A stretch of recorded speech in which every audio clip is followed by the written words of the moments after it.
Good morning and welcome to a special edition of BBOC Live. This is the Saturday College Football Bowl betting preview. I'm Stuckey, and joining me today, my fellow BBOC co-hosts Colin Wilson and Mike Calabrese.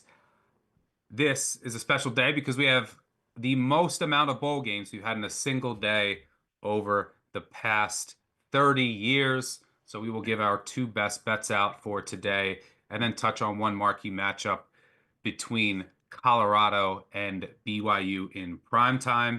If you are watching on our YouTube channel, thank you. Make sure you hit that subscribe and like button on our new BBOC YouTube channel. That does really help us out. Before we get started here, if you do want access to all of Action's Pro projections, make sure to sign up for our annual subscription that is currently on sale. Access includes exclusive player prop picks from Sean Kerner, other members of the Action Analytics team. You also get access to exclusive expert articles, our best spread money line, and total bets and real ticket money percentages. To sign up, visit actionnetwork.com/pro today and use code POWER20 at sign up. One more time, that's POWER20 at sign up for $20 off. Gentlemen, before we get started here, bowl season so far, the playoffs have not been fun. Bowl season has been a ton of fun. Great matchups. Everyone has showed up. Even Washington State with a depleted roster and coaching staff thought they gave a great effort all the way up until the end when they snuck in the back door. I've enjoyed myself so far. Calabrese, any takeaways to date? I have been on the wrong side of both San Jose State money line in quadruple overtime and Pitt money line in quadruple overtime. And I'm looking for some kind of like bowl ban, TV ban, president putting a coach on the hot seat for not going for two when you have an opportunity before you have to go for two. It's as though they just got introduced to the rules 30 seconds before overtime starts. I'm so confused. I mean, Narduzzi is this conservative coach. He always has that befuddled look on his face, but I could not believe they didn't go for two to win the game when they had an opportunity to instead go to a back and forth, top of the inning, bottom of the inning, 2 point conversion situation against Toledo. That one was a brutal gut punch for me. But I agree. Finally, after just chalk prevailing early in bowl season, we got some really great games and some fun high scoring games from last night. So I'm looking forward to this being a marquee Saturday. Yeah, while it didn't work out, it was nice to see Brett Venables go for two at the end of regulation. It is a bowl game after all. I was on the wrong side of NIU Fresno under, which went to double overtime. You got to go for two anyway at the end of the second overtime. I mean, there's been some cowardly coaching decisions all throughout bowl season and in the college football playoff. So it was nice to see Oklahoma say, you know what? Let's just go for two to try to win it right here, even though it didn't work out. Colin, any key takeaways so far? I have a comment and I have a question for you. So if people don't know, when you and I get together, we bet on everything, right? Like you'll give me 50 points and pop a shot. Like we're handicapping each other all the time. And shout out Sean Kerner. We do the same thing. So if I would have given you stuck over under 24 and a half overtimes this bowl season, you would have gone under, right? Would you have gone under on that number? I mean, the number of overtimes here that we've had is just been insane so far. Yeah, well, I think over the past 2 years, there's been four overtime games, and this year we've already got there. And I said, look, we had our first ever bowl game that went to five overtimes, and this is how smart I am. I tweeted out, hey, that might be the last. That's the first time, and it might be the last time we ever see a meaningless bowl game go to five overtimes. Not only was I wrong, I could have been more wrong. The next bowl game went to five overtimes. So it's been pretty wild. But let's get into our first best bets. I'll kick things off here. I'm going to go with Iowa State. I think what you can get plus 4.5 still out there last I checked. This is number one. This is a fate of my guy Mario Cristobal, who look, I mean, he has not been good in bowls against the spread historically. I think 2-5-1 against the spread. Why might that be the case? Well, what is he known for? Recruiting. What does Miami do? Spend all of their time in the offseason doing? Building the roster. That's their main concern. I doubt they spent a ton of time on this game. So from a preparation standpoint, I think Iowa State might have the edge there. It does look like both teams care here. There are some rumors that there might be a surprise opt-out on Iowa State side. I hope it's not one of their receivers or their top corner. I do think there's a chance that Restrepo for Miami doesn't suit up. We'll see. They already have one of their other starting receivers out. Miami's defense all year has been atrocious. They're undisciplined. They can't stop anybody. I'm sure they're going to put up their fair points here, but I think that Iowa State can match them. I think they're going to be more prepared here. I think both teams care. And by the way, have you seen the ACC so far this bowl season? 0-6 against the spread. Some seasons there's one or two conferences that you learn a lot about during bowl season because you are adjusting all of their teams' power ratings throughout the year when they were playing each other, and it looks like the ACC might be worse than look small sample size still, but there's a chance that the ACC is a bit worse than myself and everyone else really expected them to be. So I like Iowa State +4, +4.5 is fine.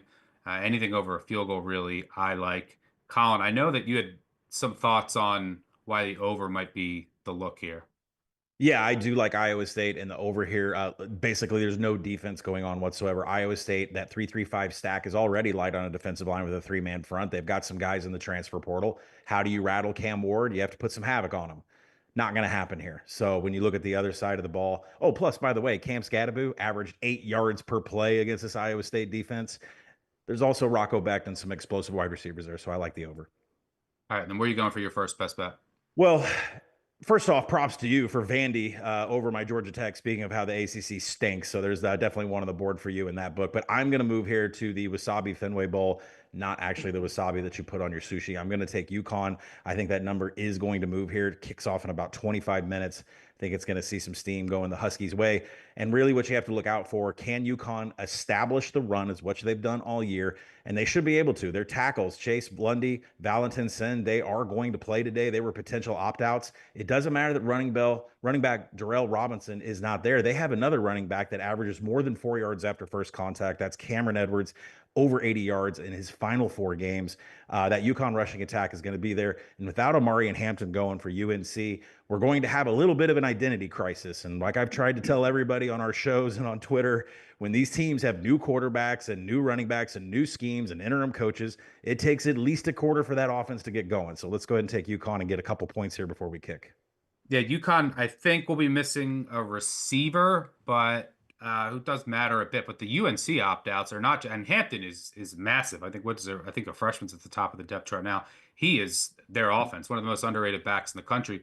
You also have for UNC their best offensive lineman, Willie Lampkin. He's out. You're going to be moving your left guard to right guard to replace him there. Missing another offensive lineman. On the defensive side of the ball, you get a safety opt-out, linebacker opt-out. And then two of your best defensive linemen, including Rucker, who is just a menace off the edge. And that UNC defense was significantly improved once he returned from injury later in the year. So there's a lot of missing pieces. Oh, and by the way, UNC coachless team. Historically, these coachless teams in the portal era, when there also is a bunch of opt-outs, usually doesn't end well. So I think UConn is the side as well. Calabrese, what are you looking at? I'm going to the New Mexico Bowl, Louisiana catching 10. I also have sprinkled on the money line. And let's back up for a second. Usually when casuals look at a game like this, an 8-4 Power 4 team, that's an impressive amount of wins against a cute story out of the G5. Yes, they won 10 games. But when you dive into TCU's wins this year, they beat Utah, Oklahoma State, Arizona, Cincinnati down the stretch. All those teams finished with a losing record. And you have to go to the middle of the season, a 35-34 home win over Texas Tech. That was the Horned Frogs' only win over a winning team, I should say, the entire season, which is kind of incredible coming from a power conference. Then you sprinkle in the fact that Ben Woolridge, the Sun Belt Player of the Year, who missed some game action at the end of the season, is back, and he is phenomenal when he faces clean pockets.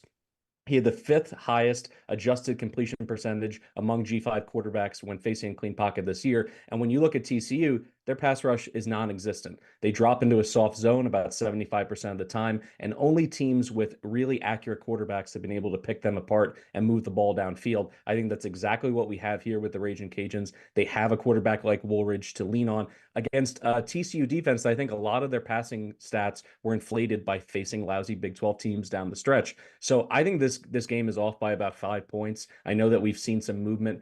It was about 12.5 before Woolridge was confirmed to play in this game. It's down to 10, 9.5 in some markets. I think this number should be under a touchdown, so I'm going to take advantage of the points here. And like I said, a sprinkle on the money line as well. Yeah, I struggle with this game. I guess I lean that way, especially with TCU having Beck and Williams out. I mean, they're they're the engine of that offense. But while Louisiana should get Woolridge back at quarterback, how healthy is he? I don't really know.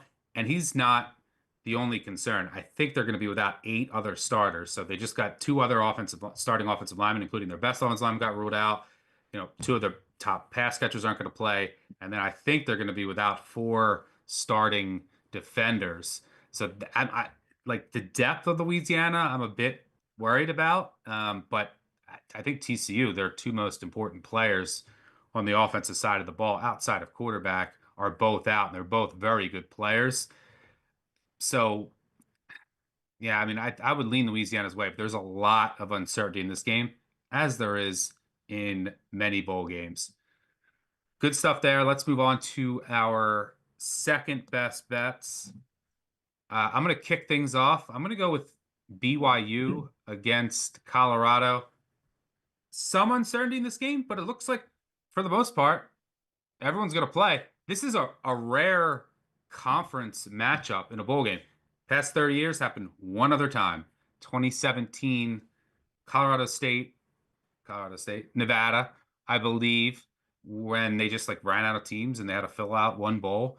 But this is very rare. The reason that's happening is there's prior obligations to the former Pac-12 teams, and they ended up with BYU versus Colorado. And it looks like it's going to be a good one because I assume both teams care, and it looks like, per the coaches, everyone is going to play, and that's most important for Colorado, who has arguably 2 top 5 draft picks and a number of other potential pros. But so I'm assuming both of these rosters are full go. Lassiter, BYU's wide receiver return man, he will miss the first half due to a suspension, which is something to note. I think their safety will be out, maybe Colorado's starting linebacker. But other than that, I'm assuming these teams are at full strength. At full strength, I have these teams even on a neutral. So I'm going to take the points here. I don't think there's much separating them. Colorado, look, they played 5 bowl teams, 5 power conference bowl teams on a very soft schedule. And if not for a Hail Mary completion at home against Baylor, they would have went 1-4 in those games, allowing 31 points per game. I think they allowed 37, 27, 31, 30, and 34 in those 5 games. Their defense is vulnerable. I think BYU can move it on them. And again, to me, this is just a numbers play. I don't think that there's much separating these 2 teams. I think that this should be closer to a coin flip. And even though I'm assuming they're at full risk, there is some potential that Colorado's star players either don't play the whole game. Maybe someone decides to sit out. Maybe Travis Hunter doesn't go both ways the entire game with a pro career on the horizon. So I like BYU and the points tonight, and what I think will be a good competitive bowl game. Colin, where are you going for your second best bet? Yeah, full write-up at Action Network on that one that I did. What I could not believe when I researched that game stuck. BYU and Colorado may be conference opponents. They haven't played each other since 1988. That was one of the craziest things I've seen. I'm going to move on to my best bet. I'm going to go Miami of Ohio and Colorado State on the under. I think people are still under the perception this Colorado State team moves fast and likes to throw the ball. Nothing could be further from the truth. Miami's going to be missing their top 2 wide receivers here. Reggie Virgil, Javon Tracy, they are moving on. That is 168 targets that hauled in a 16 touchdowns. So we're going to have a bit of an identity crisis going on here for Miami of Ohio and what they're going to do because they're terrible at running the ball. 124th in rushing success rate, 126th in stuff rate. They will not own the offensive line. They will not own the trench here. So that's going to be a problem getting points and getting drives. Colorado State's offense, like I said, once Torrey Horton, one of the best wide receivers in all of college football, went down, Jay Norvell turned this team into a rushing offense. And as a matter of fact, they did it slowly, 29 seconds per play for a Rams team that's usually about 21 seconds per play. They run a lot of zone read.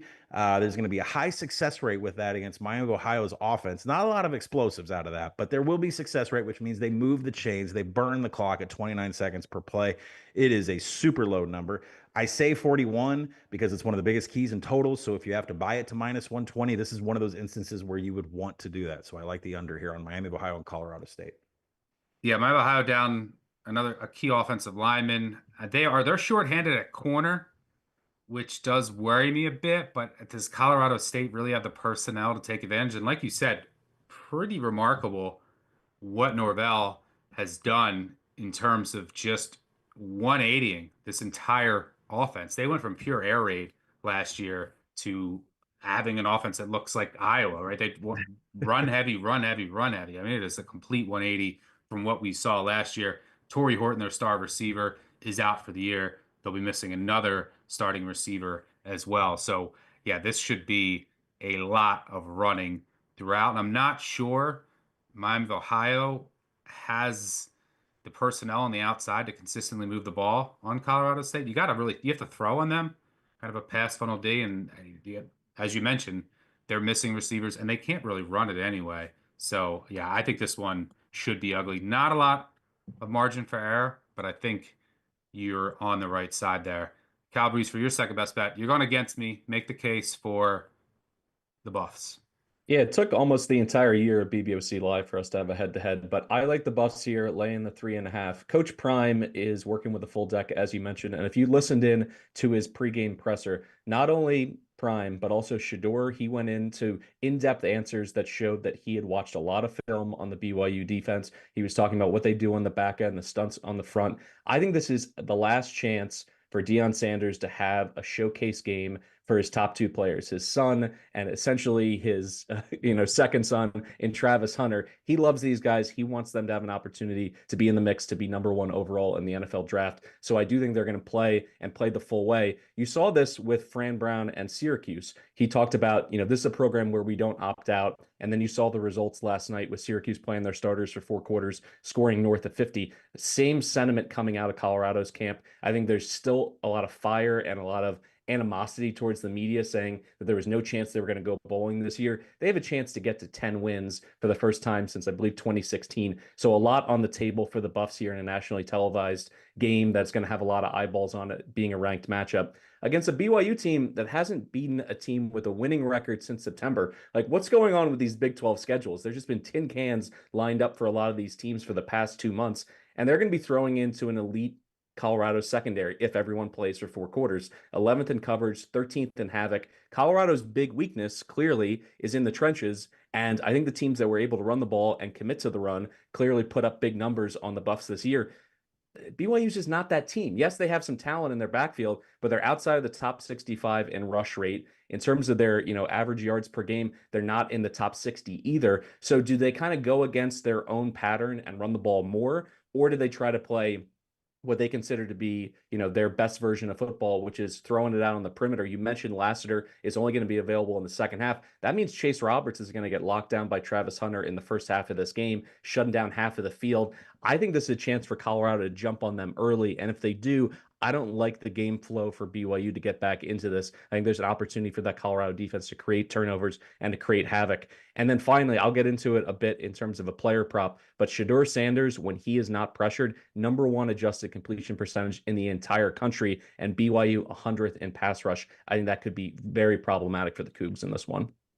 All right, well, that's a good segue into our final segment, and we'll talk the marquee matchup of the day, which is indeed Colorado versus BYU tonight in prime time. A little rare conference matchup in bowl season. I already shared my thoughts here. I like BYU. Basically think this is a coin flip game. Nothing more to it than that. Colin, you have a look at the total?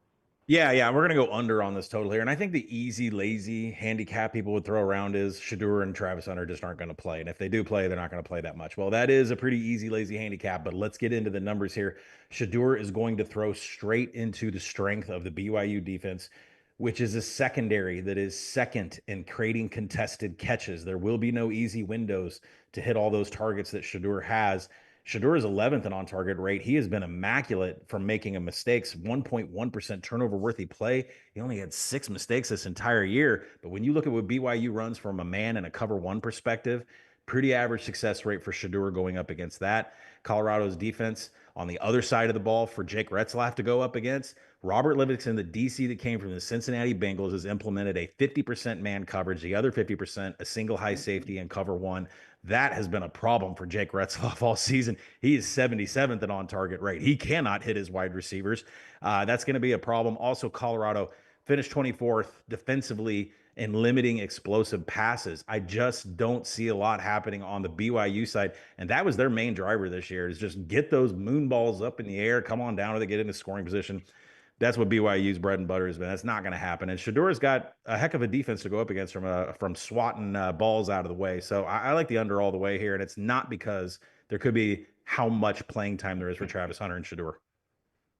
But that could work in your favor. Just some Right. upside there. Yeah, you mentioned the defensive schemes. Let me see. Is there a Retzlaff over rushing yards? I like that. 25 against the type of defenses he's going to play. No Lasser in the first half. I think he'll use his legs. Oh, by the way, can we yeah. shout out Harold Fannin real quick? I mean, just Harold Fannin. How did he not win the Mackey? But yeah, his player prop closed to get to, it was over. I think it closed over like 12 plus. All it was like closed like plus 150. I think it opened plus 450, which is pretty wild. But yeah, he went over his ridiculously inflated receptions prop in the first half. But Bowling Green couldn't get out of their own way in that game with countless mind-numbing mistakes, most of them coming on special teams. Outside of that amazing play, one of the highlights of bowl season where they disguised the third-string quarterback as the punter who came in and threw a dart. That was awesome.